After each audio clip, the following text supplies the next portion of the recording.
Class 10 CBSE board 2026 के लिए carbon and compounds के सारे इंपॉर्टेंट फटाफट से रिएक्शंस याद कर लेते हैं। सबसे पहले एक चीज़ याद रखना कि सैचुरेटेड हाइड्रोकार्बन्स वो होते हैं जिनमें सिंगल बॉन्ड्स होते हैं कार्बन कार्बन के बीच में। अनसैचुरेटेड वो होते हैं जिनमें डबल बॉन्ड या ट्रिपल बॉन्ड होते हैं कार्बन कार्बन के बीच में। जैसे आप एक एग्जाम्पल देखिए, इसमें कार्बन कार्बन के बीच में सिंगल बॉन्ड है, चाहे यहाँ पे डबल बॉन्ड O के साथ है फिर भी एक सैचुरेटेड हाइड्रोकार्बन है, क्योंकि हमारी कंडीशन क्या है, सैचुरेटेड होने के लिए कार्बन कार्बन के बीच में क्या होना चाहिए, सिंगल बॉन्ड होना चाहिए। अब इंपॉर्टेंट रिएक्शंस कैसे याद करें हम लोग इसके, क्योंकि बहुत सारे रिएक्शंस हैं। आप इसको इथेनॉल से याद करना शुरू करना। अगर इथेनॉल के अंदर आप कोई भी ऑक्सीडाइजिंग एजेंट डालते हैं, जैसे कि एसिडिफाइड K2Cr2O7 या अल्कलाइन KMnO4, ये क्या बिहेव करें एज ऑक्सीडाइजिंग एजेंट्स, तो ये क्या बन जाएगा, ऑक्सीजन इसमें एक ऐड हो जाएगी और ये क्या बन जाएगा, कार्बोक्सिलिक एसिड, इथेनोइक एसिड। ठीक है, तो इथेनॉल में ऑक्सीडाइजिंग एजेंट डाला तो इथेनोइक एसिड बन गया। इथेनॉल में अगर कॉन्सेंट्रेटेड H2SO4 डालोगे, that is going to act as a dehydrating agent, तो इथेनॉल से क्या बन जाएगा, एल्कीन बन जाएगा। इस एल्कीन का नाम क्या है, इथीन। इसका नाम क्या है, इथीन, और साथ में वाटर रिलीज हो जाएगा क्योंकि ये डिहाइड्रेटिंग एजेंट है, वाटर बाहर निकाल देगा। इसी एल्कीन के अंदर अगर हम लोग हाइड्रोजन डाल देंगे, जिसे हम क्या कहते हैं, हाइड्रोजनेशन रिएक्शन या फिर एडिशन रिएक्शन, क्योंकि इसमें हम हाइड्रोजन ऐड कर रहे हैं इन प्रेजेंस ऑफ निकल पैलेडियम कैटलिस्ट। निकल कैटलिस्ट भी हो सकता है, पैलेडियम भी हो सकता है। तो ये जो एल्कीन है, it gets converted into alkane. अब ये जो है, ये इंडस्ट्रियल यूज़ के लिए भी बहुत ज़्यादा काम आता है। ठीक है, ये आपको अच्छे से याद रखना है। आपको फैट्स को जो है ऑयल्स में कन्वर्ट करने के लिए इंपॉर्टेंट है वो रिएक्शन। नेक्स्ट बात करते हैं। अब ये रिएक्शंस याद करने बहुत ज़्यादा मुश्किल लग रहे हैं, बट ये बहुत आसान है। फटाफट से देखते हैं किस तरह से।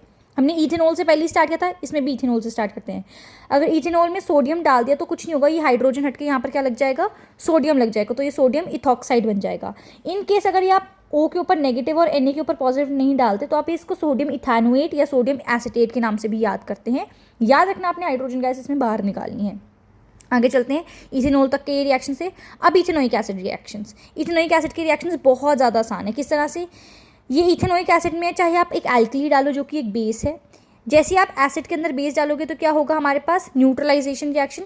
ये CH3COOH is a mild mineral acid, एक मिनरल एसिड है ये। ठीक है, और ये सोडियम हाइड्रोक्साइड एक एल्कली है, बेस है। ठीक है, तो यहाँ पे क्या होगा, हाइड्रोजन हट जाता है और CH3COO के साथ क्या लग जाता है, Na आ जाता है हाइड्रोजन की जगह, और ये हाइड्रोजन किसके साथ जुड़ जाता है यहाँ पे, तो H क्या हुआ, H2 और साथ में O, तो H2O प्लस CH3COONA। मैंने क्या बोला, हाइड्रोजन को काट के बस सोडियम लगा देना, CH3COONA प्लस वाटर बाहर आ जाएगा। दैट इज़, इसको हम लोग क्या बोलते हैं, सॉल्ट को सोडियम इथैनोएट या फिर सोडियम एसीटेट। अब ये सोडियम एसीटेट, सोडियम इथैनोएट हर जगह बन रहा है। देखो यहाँ पर भी हम सोडियम इथैनोएट लिख सकते थे अगर हमने साइंस ना डाले होते। यहाँ पे सोडियम इथैनोएट बन रहा है, यहाँ पे भी सोडियम इथैनोएट बन रहा है। अब हम लोग के इथेनोइक एसिड में सोडियम हाइड्रोक्साइड डाला तब भी सोडियम इथैनोएट, इथेनोइक एसिड के अंदर सोडियम कार्बोनेट डाला तो भी सोडियम इथैनोएट, अगर इथेनोइक एसिड के अंदर सोडियम हाइड्रोजन कार्बोनेट डाला तो भी सोडियम इथैनोएट ही बन रहा है हमारे पास। अब सिर्फ इसमें एक चीज़ क्या रखनी है, देखो सोडियम इथैनोएट एंड वाटर तो सब में कॉमन है रिएक्शंस में। ठीक है, चाहे वो एल्कली के साथ हो, सोडियम कार्बोनेट के साथ हो, या सोडियम हाइड्रोजन कार्बोनेट के साथ हो। फ़र्क है, कार्बोनेट है तो प्रोडक्ट में हमेशा क्या निकालना पड़ेगा, कार्बन डाइऑक्साइड। इधर भी कार्बोनेट है तो प्रोडक्ट में क्या डलेगा, कार्बन डाइऑक्साइड। तो ये चीज़ याद रखना, सोडियम इथैनोएट तो बन ही रहा है, वाटर भी बन रहा है सब केसेस में, सिर्फ जहाँ पे कार्बोनेट है वहाँ पर कार्बन डाइऑक्साइड भी आप ऐड कर देना। अब अभी तक हम लोग इथेनॉल और इथेनोइक एसिड्स की बात कर रहे थे। अब हम लोग क्या करेंगे, इथेनॉल और इथेनोइक एसिड को मिला देंगे किसकी प्रेजेंट में, एक एसिड की प्रेजेंट में।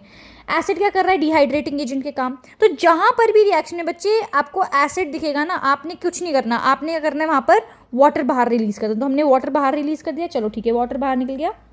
इथेनॉल प्लस इथेनोइक एसिड क्या बनाएगा हमारा, इथाइल इथैनोएट या फिर इथाइल एसीटेट। अब देखना यहाँ पे सोडियम इथैनोएट बना है यहाँ पर यहाँ पर इथाइल इथैनोएट बना है, तो यहाँ पे कंफ्यूज बिल्कुल भी हम लोगों ने नहीं होना है। ठीक है, चलिए अब आगे चलते हैं हम लोग। अभी एस्टर कैसे बनेगा, CH3COO CH2CH3। आपने कुछ नहीं करना, ये CH2CH3 इनको लिखना है और साथ में CH3COO को जोड़ देना है।